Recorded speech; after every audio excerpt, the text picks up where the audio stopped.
Halo guys, balik lagi di channel IT Gadget bareng aku di sini Muiz, dan di video kali ini di edisi edisi spesial Ramadan lah ya buat kalian. Aku bakalan ngasih rekomendasi beberapa handphone ya di series kali ini. Mungkin nanti yang akan aku kasih rekomendasinya pertama dari iPhone dulu ya. Jadi aku akan ngerekomendasiin yang pertama ini adalah iPhone XR. Buat kalian pakai nanti, siapa tahu ada yang berencana buat upgrade handphonenya atau upgrade gadgetnya di lebaran tahun 2022 ini. Jadi si iPhone XR ini kira-kira masih bisa nggak sih sebagai pilihan kalian untuk kalian upgrade ke iPhone XR ini di lebaran tahun 2022. Dan sekalian juga nanti karena aku udah cukup lama banget pakai si iPhone XR ini, nanti bakalan sekalian aku share ke kalian tentang apa sih keluh kesahku dengan iPhone XR ini selama 1 tahun penggunaan. Oke, jadi buat kalian semua jangan kemana-mana dan langsung saja kita simak videonya. Nah, oke teman-teman, jadi biasanya di spesial lebaran itu ada beberapa teman-teman yang memutuskan, wah ini lebaran nih, uang THR cair, uang gajian cair, ini saat yang tepat buat aku upgrade gadget. Nah, jadi menurutku buat kalian yang saat ini masih pakai iPhone series iPhone 6 atau 6s, kalian mau upgrade gadget kalian cuman dengan budget yang gimana ya, yang nggak terlalu besar. Nah, si iPhone XR ini menurutku bisa jadi salah satu rekomendasi buat kalian. Mengingat juga harganya si iPhone XR ini untuk yang 64GB dan garansi resmi iBox Indonesia itu harganya ada di kisaran 5 jutaan. Jadi menurutku itu masih masuk akal seperti itu. Dan kemudian ketika kalian beli iPhone XR ini di tahun 2022, ini akan kalian dapatkan dus yang seperti ini, box yang seperti ini. Jadi box yang kecil dan di dalamnya itu cuman ada, oh ini kabel chargernya harusnya ada ya. Nah, dia akan dapat kabel charger. Ini kabel chargernya kebetulan nggak tahu lagi dipakai kemana. Dan juga manual booknya dan stiker seperti ini, seperti itu. Kemudian di harga 5 jutaan si iPhone XR ini ngusung spek seperti apa sih? Nah, sekilas aja ya. Kalau kalian mau nonton full spesifikasi atau full reviewnya soal si iPhone XR, ini aku sudah pernah buatin videonya buat kalian. Dan videonya itu ada di channel YouTube kita juga. Jadi silahkan kalian cari dan kalian tonton videonya buat yang pengen tahu spek lengkapnya dari si iPhone XR ini. Cuman sekarang mungkin aku bahas sekilas aja. Kalau si iPhone XR ini dirilis oleh Apple tuh tahun 2018, yang at least itu sudah berjalan sekitar 4 tahun. Cuman kalau secara spek dia masih pakai chipsetnya Apple A13 Bionic dari Apple, dimana menurutku selama penggunaan 1 tahun si Apple A13 Bionic nih ya sudah cukup lah. Atau overkill, dibilang overkill juga ya tergantung dari kebutuhan kalian. Kalau kalian cari gadgetnya yang untuk main game, ini bisa.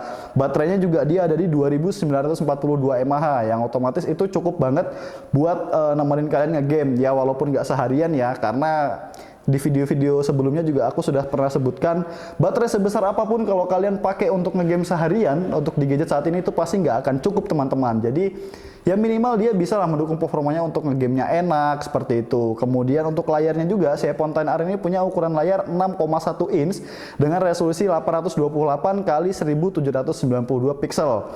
Dia juga punya satu kamera di sini dengan resolusi 12 megapiksel. Kemudian dia punya RAM, perlu nggak sih disebutin RAM-nya di sebuah iPhone ya? Perlu lah ya. Dia punya RAM tuh 3GB untuk di RAM-nya. Nah, mungkin spek singkatnya tuh seperti itu untuk si iPhone XR. Kemudian kalau yang masih bingung iPhone XR ini sebetulnya punya pilihan warna apa sih Bang? Nah, kalau si iPhone XR ini dia tuh punya berbagai pilihan warna. Yang pertama tuh ada yang warna hitam. Ini warna hitam nih, warna yang aku suka banget. Hitamnya itu dia netral banget ya. Cuman desain belakangnya itu ya nanti aku bahas di keluhanku selama 1 tahun penggunaan.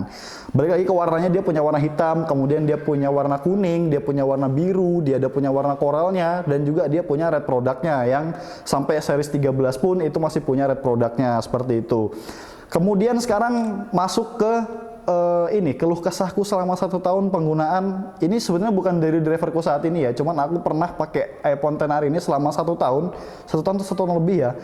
Itu apa sih keluh kesahku dari si iPhone XR ini? Oke, yang pertama, kalau dari segi desainnya itu nggak banyak komplain sih dari aku ya. Dia digenggamnya enak, penggunaan untuk 1 tangan, layar 6,1 inch ini oke, enak banget digenggamnya. Kemudian kalau nggak dipakein case dia nggak tebel-tebel banget, masih enak lah digenggam. Kalaupun dikantongin juga dia nggak akan nonjol, nggak akan ganjel, apa bahasanya, ganjel ya, nggak akan ngeganjel di kantong kalian gitu. Jadi enak. Kalau dari segi desain aku nggak ada komplain. Terus juga buat kaum-kaum yang nggak suka pamer dengan kamera-kamera yang model-model boba seperti ini ya, ini iPhone XR ini aku suka sih. Dia belakangnya tuh clean, cuman punya 1 kamera, cuman dia tetap bisa ngambil efek potret atau tetap bisa ngambil efek bokeh dari si hasil kameranya ini ya, walaupun dia nggak bisa potret ke benda, tapi setidaknya dia sudah bisa potret ke muka-muka orang lah. Jadi kalau mau ngambil foto dengan efek-efek bokeh itu bisa banget di iPhone XR. Jadi secara desain aku nggak ada komplain soal si iPhone XR ini selama 1 tahun penggunaan,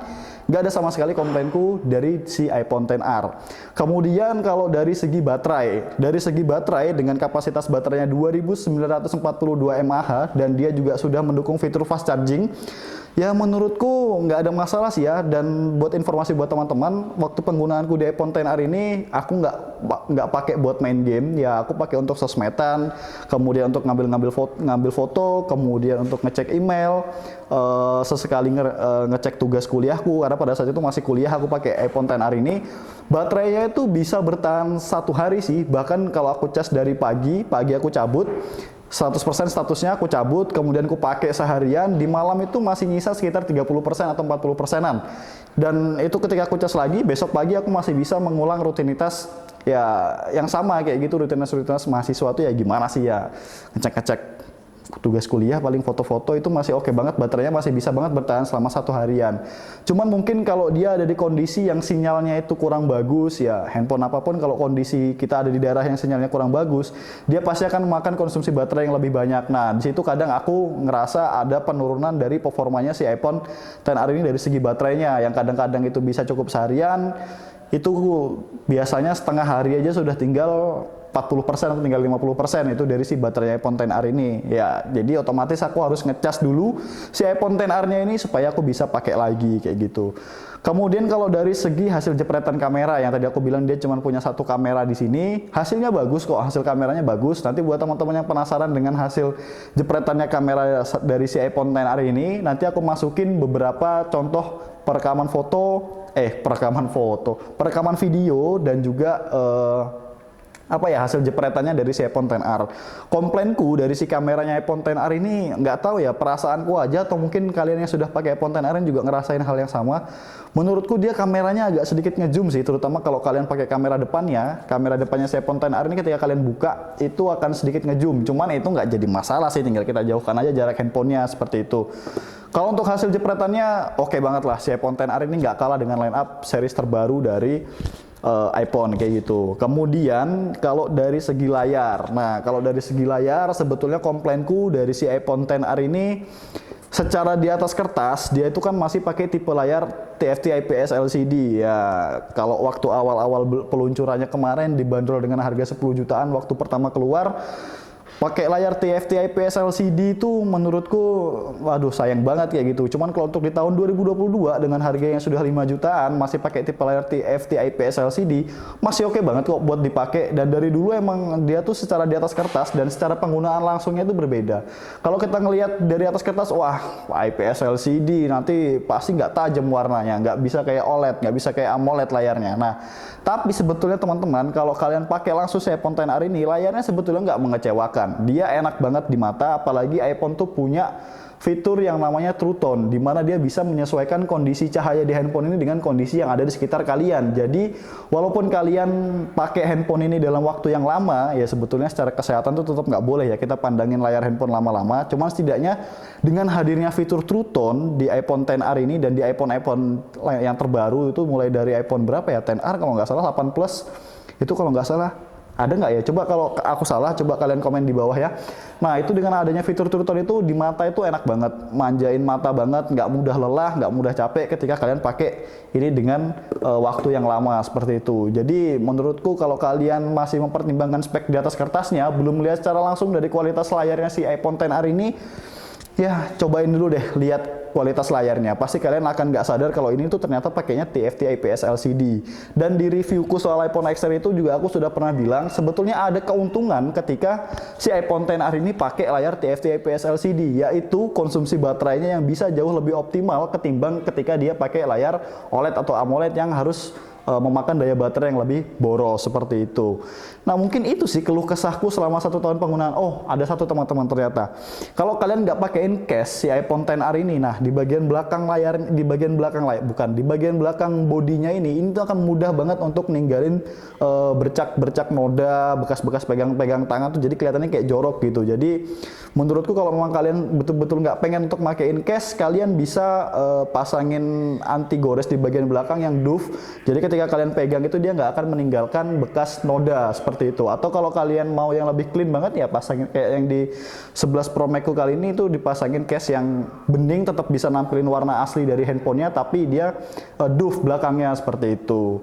Itu sih mungkin sedikit komplainku soal si iPhone XR ini selama 1 tahun penggunaan. Kalau secara keseluruhan aku bilang iPhone ini masih oke banget buat kalian pakai di tahun 2022 seperti itu. Jadi balik lagi ke pertanyaan awal, apakah handphone ini kira-kira direkomendasikan buat kalian dapatkan di Lebaran tahun ini? Jawabanku sih ya, kalian bisa banget dapatkan ini kalau misalkan kalian user iPhone 6, Note 6s yang pengen upgrade di Lebaran tahun ini di kisaran harga 5 jutaan, kalian bisa dapat iPhone XR dengan garansi resmi iBox Indonesia seperti itu.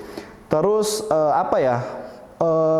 Kalau yang kalian sudah pernah pakai iPhone XR sebelumnya, coba dong di-share pengalaman penggunaan kalian gimana sih dengan si iPhone XR ini. Apakah speknya itu overkill atau speknya itu biasa aja untuk di tahun 2022 atau malah under speknya untuk di tahun 2022. Karena kita nggak bisa samakan persepsi setiap orang dalam penggunaan gadget, teman-teman. Bisa jadi aku bilang ini overkill karena penggunaanku yang santai, tapi buat kalian yang kerjanya berat mungkin nggak cocok dengan iPhone XR ini. Jadi bisa kalian tambahkan komentar di bawah tentang gimana sih pengalaman penggunaan yang sudah pernah pakai seperti itu. Dan buat kalian yang masih pengen tahu lagi kira-kira rekomendasi apa sih yang handphone apa yang bisa dipakai untuk di tahun 2022, terutama pada saat Lebaran nanti, saat upgrade pengennya ganti ke iPhone apa, jangan buru-buru beli dulu karena masih bingung dengan pilihan iPhone XR ini, karena selama series Ramadan ini ya walaupun agak telat ya, cuma nanti kami akan terus kasih kalian rekomendasi-rekomendasi HP yang menurut kami itu bisa kalian pakai buat di Lebaran tahun 2022. Kalau kalian yang masih ragu-ragu iPhone XR, masa sih iPhone XR buat di tahun 2022, jadi nggak usah terburu-buru dulu buat beli. Tapi kalau yang kalian sudah sejak awal ngeklik video ini dengan tujuan pengen tahu gimana sih penggunaannya iPhone XR di tahun 2022, menurutku gas dah. Lajui sudah beli, kalau bilang orang Samarinda ya Lakasi dah beli itu iPhone XR, harganya sudah murah banget 5.500.000. Menurutku sudah apa ya, nggak usah dipikir panjang lagi lah, udah gas belilah kayak gitu. Cari yang garansi resminya, garansi resmi iBox, atau kalau memang dapat Inter menurutku nggak masalah sih ya, karena semua itu tergantung dari kalian masing-masing seperti itu. Intinya harganya udah turun banget, speknya masih enak banget buat dipakai di tahun 2022, dan menurutku tadi nggak ada komplain sama sekali, nggak ada komplain yang berarti dari si iPhone XR ini, masih oke banget buat kalian dapatkan seperti itu. Oke, mungkin sekian dulu ya video dari aku soal si iPhone XR tahun 2022 ini. Kesimpulannya adalah ya ini bisa banget kalian pakai untuk di-upgrade ke dipakai, dibeli atau didapatkan pada saat Lebaran tahun 2022. Jadi kalau yang ada niatan beli langsung dah digas seperti itu. Oke, terima kasih buat teman-teman semua yang sudah tonton video ini, dan jangan lupa untuk saksikan terus series Ramadan dari channel kami dari IT Gadget yang akan memberikan informasi ke kalian handphone-handphone apa saja yang bisa kalian dapatkan atau pantas untuk kalian gunakan untuk di Lebaran tahun 2022 supaya kalian nggak salah pilih gitu. Dan jangan lupa juga buat teman-teman semua untuk terus dukung kami dengan cara subscribe channel YouTube kami di IT Gadget, kemudian like, komen, dan share ke teman-teman kalian supaya channel kami bisa lebih berkembang dan kami terus bisa memberikan karya-karya terbaik kami untuk kalian semua yang ada di rumah. Oke, sekian dari aku. Terima kasih. Sampai jumpa di video selanjutnya. See you.